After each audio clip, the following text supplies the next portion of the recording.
اچھا یہ آگے بڑھتے ہوئے یہ بتائیں، آپ نے سی ایم کے پی کے حوالے سے آپ نے بارہا کہا، تو میں بات کو ریپیٹ نہیں کرتا، آگے بڑھتے ہیں اس سے، کہ آپ نے کہا کہ یہ جو کہانی بتا رہے ہیں یہ سچ نہیں ہے، جو کہانی بتا رہے ہیں وہ، تو وہ سچ نہیں ہے تو پھر آپ بتا دیں سچ کیا ہے، کہاں تھے وہ؟ ایک تو آپ میری رہنمائی فرمائیں، میں ایک لیٹر لکھنا چاہتا ہوں یہ آسکر ایوارڈ کے لیے، ان کے لیے کہ ان کو ایک آسکر ایوارڈ دیا جائے، کیونکہ یہ فلمیں اور ڈراموں اور ان کو دیا جاتا ہے نا، تو میں سمجھتا ہوں کہ بہت ہی بہترین فلم کی اداکاری کی انہوں نے. پہلے بھی 7 گھنٹے غائب تھے، آخر میں آئے اور سب چیخ چلا رہے تھے کہ ہمارا سی ایم غائب ہے. پھر اسی کا میں ذاتی مصروفیت تھی، میں غائب تھا، میں نے موبائل آف کر لیا. اب یہ بتائیے کس قسم کی ذاتی مصروفیتیں کرتے ہیں جس کے لیے موبائل بھی آف کر لیتے ہیں.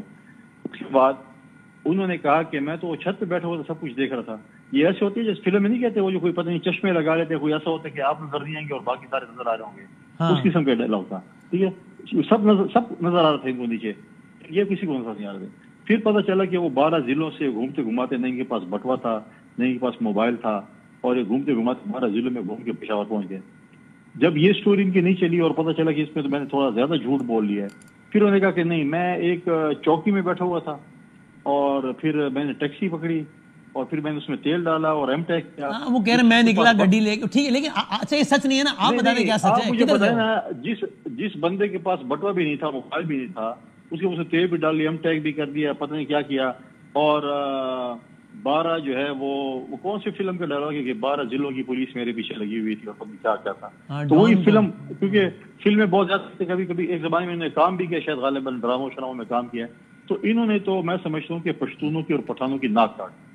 جو شخص گاڑی کی ڈگی میں چھپ کر جائے تو ناک کاٹنی ہوگی نا. جو کہتا تھا میں سینے پہ گولی کھاؤں گا. کس کی گاڑی کی ڈگی میں چھپ کے گئے وہ گاڑی کی تلاش کر رہے ہیں. میں تو محسن نقوی صاحب سے ریکویسٹ کیا کہ آپ کے جو، یا تو آپ انکار کر دیں کہ ہمارے سیف سٹی کے پروجیکٹ ہے وہ ٹوٹلی فیل ہے، ورنہ سیف سٹی کے کیمرے آپ کے موجود ہیں اور ریڈ زون میں اگر وہ کام نہیں کر رہے ہیں تو میں سمجھتا ہوں کہ سیف سٹی کا پروجیکٹ ہر جگہ بند کر دینا چاہیے. اگر اس سچویشن میں بھی سیف سٹی کیمرے کام نہیں کر رہے ہیں تو جب جو شخص، آپ کو یہ پتا ہے کہ علی امین صاحب سچ نہیں کہہ رہے، لیکن آپ کو یہ نہیں پتا کہ سچ کیا ہے. دیکھیے ایسا ایسا وہ بتائیں گے نا، جب آپ مجھے بتائیں کہ آپ وکٹ کے دونوں طرف کھیلیں گے، اچھے بچے بنیں گے، تو پھر ڈیفینیٹلی آپ کو پارٹی کو، یا آپ دیکھیے ایک جگہ راضی کریں، یا پارٹی راضی کریں گے یا وکٹ کی دوسری طرف جو کھڑے ہیں ان کو راضی کریں گے. پرابلم یہ ہے کہ دونوں کو راضی نہیں کیا جا سکتا. آپ آئے، آپ نے ڈی چوک پہ کیا، ہاتھ ہلایا کہ بس میرا وہ پورا ہو گیا اور میں جا رہا ہوں چائے پینے کے لیے، باقی تم لوگ سارے باہر میں جاؤ.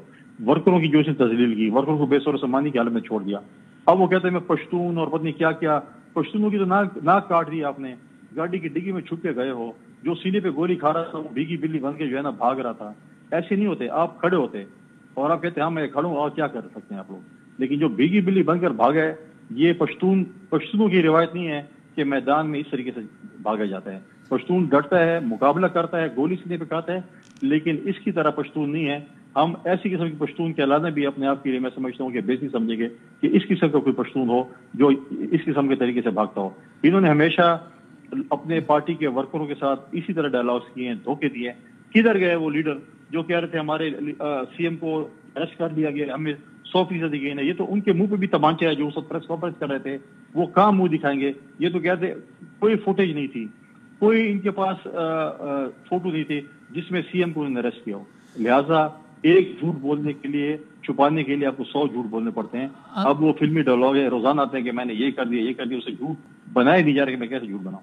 اچھا لیکن چلیں، لیکن آپ یہ بتائیں نا ٹورڈز دی اینڈ، یہ بار بار بات ہوتی ہے کہ کے پی کے میں کیا گورنر راج لگ سکتا ہے نہیں لگ سکتا. یہ بتائیں اب تک، آگے تو کیا ہوگا دیکھا جائے گا.